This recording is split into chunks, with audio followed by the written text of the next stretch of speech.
So I'm going to beat a dead horse here. How will you store your backup seed? I've got my own solution for that. Something I don't want to share. Okay. No, that's good. That was a test. It was a test of your opposite. You passed. It's not a tattoo, by the way. I didn't think of Yeah, that. that's terrible, Lobstick. This is Bitcoin Basics Podcast with your host Ferris, that's me, and Gordon from Coin Compass. We're Bitcoin advisors and educators supporting business and individual investors to safely buy, manage, and control their private keys, Bitcoins. This podcast is strictly educational and is not intended to be financial or investment advice. Full disclaimer in the show notes and at the end of this episode. Well, g'day everyone. Welcome to another Bitcoin Basics podcast with me, Gordon, and Ferris. How's it going, Ferris? Hi, everyone. Thank you for joining in. As you can see, I'm still in my rustic cabin location. Yeah, not Guantanamo Bay. No. So let's do a quick recap of where we are. This is part 4 in our Bitcoin wallet series, and we went through what is a Bitcoin wallet, which is essentially two things. One, it creates private keys for you, which then get Bitcoin addresses. And the second thing, it really does the managing and controlling of your private keys to enable you to send and receive in the background. Then we had a look at custodial wallets. So they are wallets where you don't really own the keys, kind of like your bank account, like an exchange wallet or a web wallet. Then we had a look at non-custodial wallets, which are obviously preferable because you actually control, have private keys like hardware wallets and desktop and mobile wallets. So today we're going to have a look at Bitcoin wallets in terms of choosing a Bitcoin wallet. And we're trying to not get too much in the weeds and trying to give some unbiased advice. But there's obviously some side effects and trade-offs and considerations. So Faris, how about you start us off with what you think are some of the trade-offs and considerations when choosing a Bitcoin wallet? Yeah, thanks, Gordon. So just on that point, everyone, the way we're doing this today is Gordon's professional background is security. So that's where he's coming at it from that point of view. He wants to make sure that you're doing everything as secure as possible, from having a secure computer to best practices. Now, anyone familiar with how internet safety works, high level of security can sometimes mean higher levels of inconvenience. So I'm going to come at it from the other approach. So what's convenient? And we don't want things to be too convenient because then you lose that security. So this is going to be a not a tug of war, but we're going to try and see what if the middle ground is, or as far as best practices go, because we meet with a lot of people who have very different needs for their Bitcoins. If you're a day trader versus a long-term holder, and depending on how much Bitcoins you're holding long-term, you'll have very different needs. So what we're saying today is a framework for what these various different types of needs are for Bitcoin. We are looking at trade-offs of security versus convenience, but also remember, this is not a one-size-fits-all approach. This is just the cover to the book. And just before we get started, a huge disclaimer that what we're talking about today may not necessarily be correct tomorrow, because the Bitcoin space changes so rapidly. So when we're talking about these solutions and products, they're not endorsements. Just bear in mind that you really do need to keep up to date with everything that's going on, especially with the advance in Bitcoin wallets. That's right. Thanks, Gordon. And this is something that we do on a regular basis, is update our recommendations for wallets. We try and test them ourselves. And Gordon, again, looks at them from a security point of view. I look at them from a convenience point of view, because my IT background is nowhere near as solid as Gordon's. So with that, I think we'll get straight into it. So with wallets, Gordon, I really like using Trezors and Ledgers. These are the cold storage wallets, the hardware wallets. The reasons I like those is because of the security protocols in place, but also for someone who is somewhat tech savvy, something new to Bitcoin, it actually gives them that sense of holding something in their hands. And a lot of reason people don't invest in Bitcoin is because they feel like they're just investing in a computer code. Whereas with a cold storage device, you click a button, you can see your Bitcoins. It actually gives them that anchor to their investment. So you see people's eyes lit up when they move Bitcoin or receive Bitcoin from a mobile phone, when that you show them how a ledger works. So that's the reason I like cold storage devices. So that they are, to me, I do find them quite convenient. So that's where I'm coming from. But Bitcoin, Bitcoin, Gordon. You can call me Bitcoin if you want. That's fine. Just don't call me Bitcoin Cash, please. So what is the trade-off, Gordon, for the cold storage devices? Yeah, I think that's a really good point. So we're really talking about convenience versus security. Online or web wallets are super convenient. So store your Bitcoins on Coinbase or Bitstamp or Kraken or whatever exchange. But obviously, if they get hacked or they get bankrupt or there's an exit scam, then they're gone forever. The converse is, or the opposite would be, say, a paper wallet or a metal wallet that's actually completely offline. And I would argue that that's perhaps not as secure as some people think, because, you could write down your 24 words and put them in a bookshelf and someone else could run away with that book, either steal them or lose them. So I'm not sure that is as safe. A lot of people use metal wallets and put it in a bank vault. So I think you're right. The compromise between security and convenience would be a hardware wallet.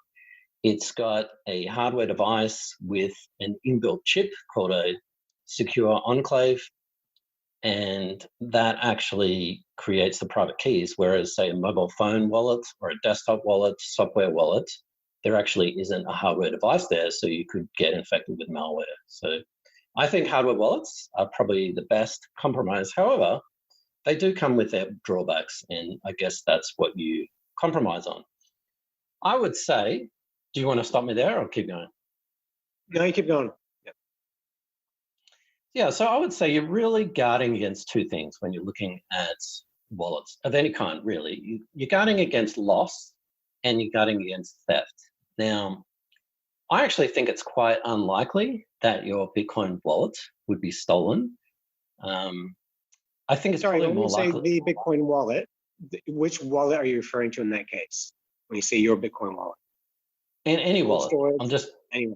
Yeah, any wallet. So if you've got a piece of paper with your 24 words, or a paper wallet, or a metal wallet, or even a hardware device, it is fairly unlikely that those devices are going to get stolen.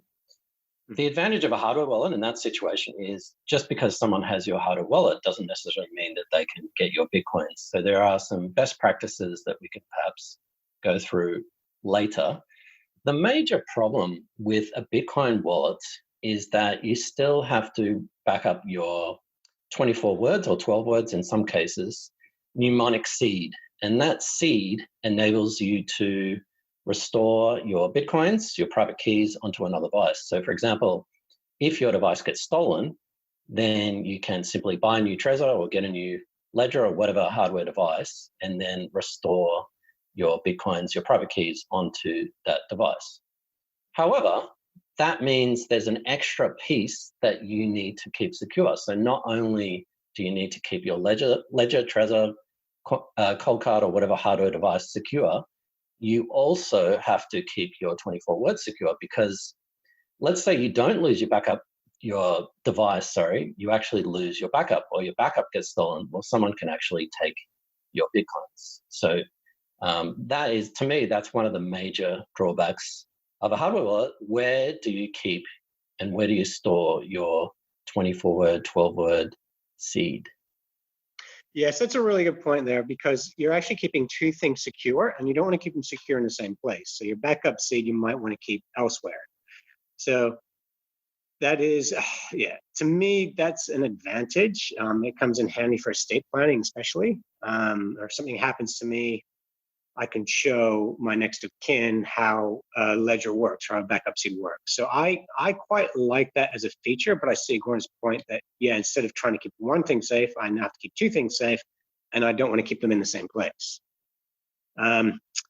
With the cold cards, so this is where the phrases are imprinted on a metal card, I find that stressful. It's very small, and if I lose it, it's gone. So that's where they're really safe, really secure, but the onus is on this little thing the size of a credit card that can essentially be lost. So I very much see how that is very safe. But again, there's no secondary backup to it. If you lose that, it's gone. Yeah. Either solutions really aren't ideal by themselves, because a paper wallet or metal wallet, you need to keep that safe, perhaps in a safety deposit box in a bank. A hardware wallet, you need to keep the hardware wallet and the 24-word seed safe as well. So I think there are some other solutions that we will go through. And So before we do that, Gordon, let me ask you this, Gordon. If you were Satoshi Nakamoto and you had 1 million Bitcoins, without giving away too much of Coin Compass trade secrets, where would you keep that many Bitcoins? What would you do? Firstly, I wouldn't upset myself on the Bitcoin Basics podcast. I'm not Satoshi. No, I'm not Satoshi. I'm my cabin would look a lot nicer than this. Right. So in my bedroom. I think, well, I'll delay answering that question because I think, and again, this is an annoying answer. There really isn't a one size fits all, because I kind of get annoyed when there's a lot of advice online and it's good intention. For example, get your keys or get your Bitcoins off an exchange. But it's just like, just get them into a hardware wallet. And that solution is perhaps good for most people, but it isn't actually the best solution in my opinion. The best solution is actually a custom solution, which we'll go through in a moment. So Gordon, with respect that one size does not fit all, we still need to educate some people here. The 2 other people we hope are listening. So give us some use case scenarios. Yeah, so I think we mentioned in a previous podcast that there are some considerations like how tech savvy you are, how much Bitcoin you're holding, and a lot of other things. Do you trust yourself? But I think it comes down to a couple of cases. I think perhaps the first case could be you've just bought your first Bitcoin, you bought a small amount. It's a really, let's say coffee money or beer money, and you just want to play around. You want to buy, say, $20 or $10 or whatever it is. And you want to show your friends, maybe you send some to and from your friends. And so you just want to check it out. And maybe you want to help the ecosystem and make some small purchases here or there. I think that kind of use case, I'm not sure what you would recommend, but for me, I would recommend a mobile wallet. Some people recommend an online or web wallet, but it's like, well, actually a mobile wallet would be better because you're not so worried about losing that $10 or $20. But if you can get a mobile wallet, you don't need to KYC yourself. So if you leave it on exchange or you use an exchange wallet, you still need to use your passport and your driver's license and basically de-anonymize yourself. What would be better is just download an Android or iPhone Bitcoin wallets, move your money onto there. Most of those wallets are also non-custodial. So you actually own them, even though you've got a small amount. You've got a backup phrase, you've got a PIN number attached to that. And, obviously it's pretty convenient. Yeah, I agree with that. So if you have a small amount of Bitcoins, then that's what I would do. You just keep them on a mobile wallet. We do it for the purposes of demonstrating Bitcoin to people as well. When we run some Bitcoin basics workshops, we just actually show people how to send $20 worth of Bitcoin. We just send it to a participant in the crowd, stuff like that. They're really handy. And when do you not know where your phone is? And it's very simple to use a mobile wallet because you're just used to using a mobile phone. So the principles remain the same. So let's say you have more than coffee or beer money or whatever you want to call it. Let's say you get $1,000 or more than that. Why? Well, would you still use a mobile wallet? Not for $1,000. I would probably have maybe up to 200. For me, it is, like you say, spending money or money that we just use to demonstrate Bitcoin, because we don't tend to spend our Bitcoins. We want to keep them. And I don't even want to use the word Bitcoins. I don't have that many. Is it plural or singular? Yeah, singular even these days. So why wouldn't you use a mobile wallet then?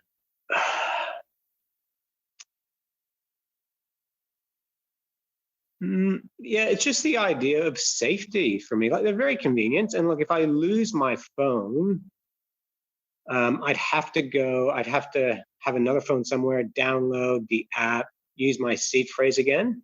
So it is that same backup. I just don't like the idea of walking around with that much wealth in my pocket. Yeah. I think honestly it is safe, but yeah. If you did it, you wouldn't let people know. You'd hide the app even.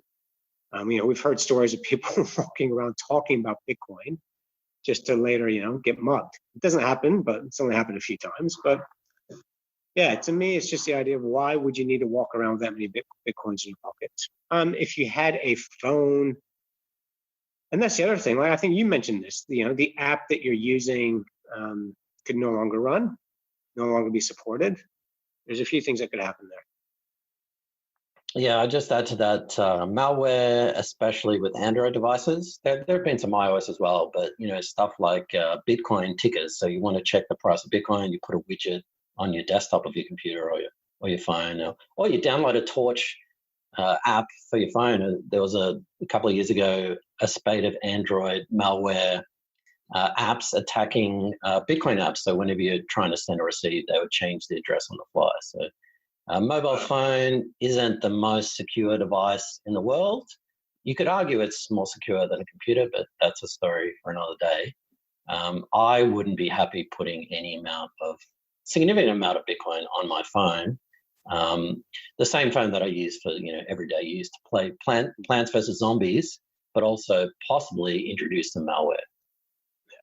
And that's the point. Like if you needed to get Bitcoins on your mobile wallet for whatever reason, it takes 15 minutes at most. By the time you log in to your computer, if they're on a hot wallet, to get them off of cold storage, it'll take 15 minutes when you know what you're doing to get them to mobile phones. So, why walk around with more than you're willing to lose? Yeah, fair enough. Okay, so let's say you've got a small investment, and a small investment means different things to different people. But let's say you got more than $1,000. Where would you store your Bitcoin? So if I had that amount, personally, I like cold storage devices. Right. So you're talking hardware wallets. Yeah. Sorry, wallets, hardware. Yeah. It should have been a bit more specific. Hardware wallets with that one. That's what I like, with a backup seed. Okay. And why is that? So with those, that's the sole purpose of them is I've got my Bitcoins on there. I'm not going to be opening them, checking them for any other reason. If I had them on a hard drive or on an old phone, that computer might not start up. I could lose that hard drive, which is stories we've heard several times. The phone could die and not restart. With these things, if something happens to it, I've got a backup seed. I can just, $100, get another Trezor or Ledger, and bingo, my Bitcoins are back. So I just like the security and the convenience of those. So I'm going to beat a dead horse here. How will you store your backup seed? I've got my own solution for that. Something I don't want to share. Okay. No, that's good. That was a test. It was a test of your offset. You passed. It's not a tattoo, by the way. I didn't think of that. That's terrible lipstick. Like what was it? What was that? Prison Break. Yeah, something mentioned that. Yeah. So when we talk about these different kind of solutions, we talk about not having a single point of failure. So if you've left your Bitcoins on an exchange, whether it's $50 worth of Bitcoin or $10,000 worth of Bitcoin, maybe something like Coinbase has some sort of insurance or whatnot. But effectively, if they get hacked or stolen or whatever happens, or the company gets bankrupt, you lost all your coins. Now, the same thing could happen, even though it's quite remote, it still could happen because when you think about it, the blockchain is unhackable. But if I was a hacker, I would definitely go after Bitcoin wallets because they're massive, juicy targets. And there are really two main Bitcoin hardware wallets, Trezor and Ledger. So if I was a hacker, I would definitely go after those two. So you've put all your Bitcoins, or really your private keys, into a Ledger or a Trezor or a Coldcard or whatever. They have some sort of firmware bug, and you've lost all your coins. Yep. Right. Are you willing to take that risk? Because I'm not. No. Look, for me, that amount of Bitcoins, $1,000, I do like with the cold storage devices. That's what I like. The idea of just having them on a piece of paper, somewhere else. Yeah, I just feel uncomfortable about that because that like you like the idea of that being a single attack vector, but I'm not looking at accessing those coins often. For me, if it's a long-term thing, I do like the cold storage devices. And I mean, this thing, you've been around Bitcoin a lot longer than I have. So, well, no, you haven't. You you told me about it a long time ago, but I think you've been in it deeper than I have, and especially with OPSEC and InfoSec, you're in there a lot more than I am. But you trust yourself with that solution. I'm close to trusting myself with that solution, but yeah, I don't know. It's I'm not there yet. That level of single attack vector, that level of complete independence and sovereignty is still a bit scary for me. Yeah, no, that actually wasn't what I was saying. I don't trust myself with any single point of failure. So I wouldn't want to have all my Bitcoins in one hardware device, just like I wouldn't want to have all my Bitcoins in a paper wallet or a metal wallet. So it's pretty unlikely, but you never know. I think that those hardware wallet manufacturers are a massive, juicy target, and there have been bugs in the past. There hasn't been anything that would, steal your Bitcoins or anything like that. But it is a reality of when you plug in your Trezor or your Ledger, for example, you are plugging it into a computer. Now, there is a separation between your Windows 10 or your Mac or your Linux and that hardware device. But it does want to do stuff like, for example, if you haven't used it for a couple of years, it wants to download the latest firmware. Well, what happens if the latest firmware, had a bit of malware in it or a bug in it that basically cleaned out your Bitcoin? So, yeah, all of this is really. With that, Gord, I interrupt you there because I think that's where I got confused in what you were saying. So the firmware malware you're referring to, is that you're referring to firmware malware on the desktop, but not on the cold storage device? It could be either. I mean, the hardware wallets are designed so that it doesn't matter if your Windows 10 is infected with viruses and malware, but I'm talking about actually Ledger or Trezor's firmware having a bug or a piece of malware in it. Okay. How often has that happened? There's certainly plenty of bugs. There's nothing that is cleaned out Bitcoin and stuff like that. But there have actually been some pretty serious bugs in the past that, I certainly wouldn't want that to happen. Do we know, because I do know they have bugs because they release bug updates, which is something we tweet about. Do we know if have been Bitcoins actually hacked from Trezors or Ledgers? Well, the problem is Trezor is, because you've got two things with a hardware wallet. You've got the hardware wallet itself, but you've also got the software wallet, and you have to run a software wallet to be able to access the hardware wallet. Trezor is completely open source. So Trezor has definitely had some bugs before. They've been fixed, pretty quickly, but there were some pretty serious bugs in there. Unfortunately, Ledger, well, I don't know, unfortunately, but Ledger is not open source. So if there were some bugs, just like Windows or Mac, they're not disclosed. So there could have been some bugs and they could have been fixed. There could be a bug sitting in Ledger's firmware right now that we just don't know about or no one knows about because it's not open source. So it is a remote possibility. Yeah. Yeah. Oh, so sorry with that, because we know that exchanges have been hacked. You hear about it right away when exchanges are hacked. So we know that there's bugs in these wallets. Do we know of incidences where they've actually been hacked en masse? Well, hacking means an attacker has gotten in and stolen stuff and code and stuff like that. Yes. It's kind of like, do we know a bank's been hacked? We don't, but if the bank was, they wouldn't disclose it anyway. So it's no, but surely the owners of the Bitcoin, of the Trezors and Ledgers would make the public aware about it. We would have heard about that. Yeah, you would have heard about it. You might not know about it till it's too late. But in terms of a potential scenario, as I said, it's pretty low. But I would say a massive juicy target would be the firmware of these hardware devices for sure. Okay. Yeah.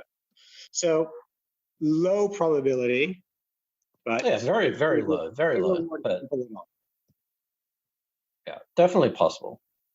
Okay. But with that, so let's just say, hypothetically, I've got, let's say, $10,000 worth of Bitcoin on a Trezor or a Ledger. I moved them on there, and then I hide it, put it in a vault. They're safe, right? And let's just say Trezors and ledgers do get hacked, Bitcoins do get stolen. Mine is fine because it's in a vault. Is that correct?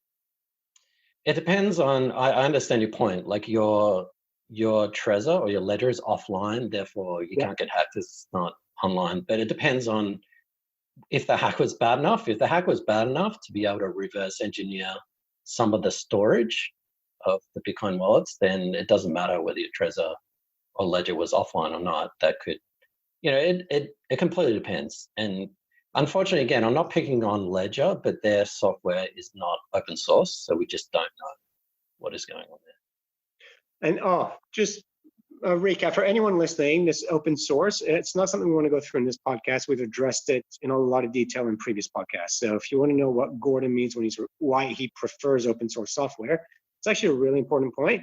So please, we'll put a link at the bottom of these notes just to refer to our previous podcast where we talk about decentralization and open source.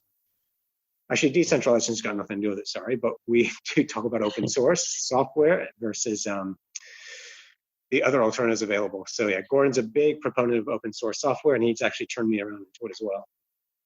Excellent. There's one person I've converted. So we can keep on talking about possible scenarios, stuff like that. You can be really paranoid, like I am, and most security people are paranoid. It is extremely unlikely that Ledger and Trezor is going to get hacked, but hey, it could happen. It's extremely unlikely that you buy a hardware wallet from someone who isn't Trezor or Ledger, from eBay or whatnot, and then they, open the Trezor or Ledger, write down the private key, repackage it up, and then on-sell it onto you. That's called a supply chain hack. It's extremely unlikely that you send Bitcoins from the exchange to your Ledger or Trezor, but they are actually cryptocurrency wallets. So, for example, even though you're just storing Bitcoin on your Ledger or Trezor, there could be a bug in another wallet, not to pick on Litecoin, but there could be a bug in the Litecoin wallet. You don't have any Litecoin, but that bug then gives that Litecoin access to other wallets on the device and all that kind of stuff. So again, it's all about trying to minimize single points of failure. Mm-hmm. So in that scenario, you can look at manufacturer risk management. So instead of storing all your Bitcoins in one manufacturer's device, why not split into three, 1/3 on a Trezor, 1/3 on a Ledger, and 1/3 on a Coldcard, for example. Yeah, you want to minimize your counterparty risk. So if you have it all with the one, then obviously that's a huge counterparty risk. So if you spread it across, then it really does help. Yeah. Mm. So everyone, it's Ferris here, and I'm just recording this after the fact. So after we finished that podcast, essentially what I wanted to say is we did go through a lot of things there, and unfortunately, IT security is one of the boring topics that tends to put people to sleep. But when it comes to Bitcoin, strong security on your hardware devices and on your everyday practices, best practices, is crucial. We go through this in detail in our YouTube videos, and when we run workshops, we actually spend most of the time talking about what you do before you buy Bitcoin and after you buy Bitcoin. Because if you buy Bitcoin at the click of a mouse and you're doing it on an infected computer, well, everything you've learned has just gone to waste, and that money you've invested in Bitcoin potentially is lost. So keep that in mind, that with IT best practices, yes, it is a steep learning curve, but it's one of those things when you start with good foundations, it does get easier and it just creates good habits. So thanks for bearing with us. We did consider editing some of this material out, but we chose not to. If it's too complex, if it seems too hard, don't worry. That's actually what our business, Coin Compass, does. We sit down, we go through this with you in group workshops or in person. So thank you again, and please remember to visit our website and see our social media and like us and send us reviews. Thank you, everyone. And I apologize for boring everyone with useful information. Thanks for watching or listening. Please visit coincompass.com/free to register to our socials and discover other free content. Subscribing, liking, and following helps this content remain ad-free. Until next time.